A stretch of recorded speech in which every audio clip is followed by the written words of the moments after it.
We're going to go into a barbell hip thrust.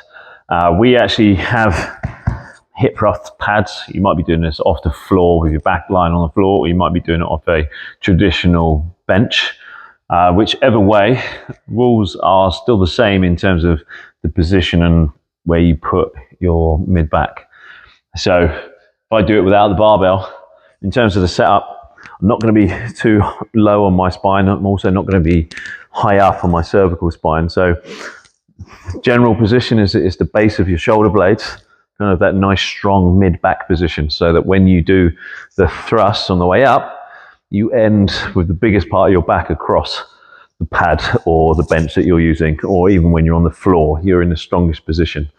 So then we would lower back down, bum touches the floor, then we would drive back, and we're in that nice strong position. So we've got the barbell here.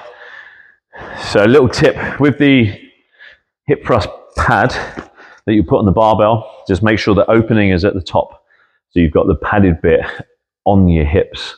So it'll sit in the crease of your hips. It just means that it won't slip out. You won't get the pressure of the barbell digging into the bony part of your hips. Position that we're going to get into, we're going to roll that bar in. Your feet go into your normal squat stance. So whatever width you get, wherever you're strongest in your squat, you want to get into that position. So for me, it's here. I'm then going to create a position of strength with my upper body.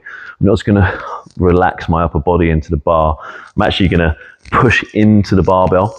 I'm going to push my feet into the floor. And then my working muscles are my bum and my hammies. So I'm going to lock that in, create that muscular tension throughout my whole position, and then drive the hips up and then come back into the floor. If you feel like your position's slightly out, just adjust. Mine felt like my feet were a little bit too far forward then. So lock into it, create the strength, drive up through your hips, be nice and strong at the top, come back down. We'll do one more. Drive, lock it in, come back down, and then just roll through.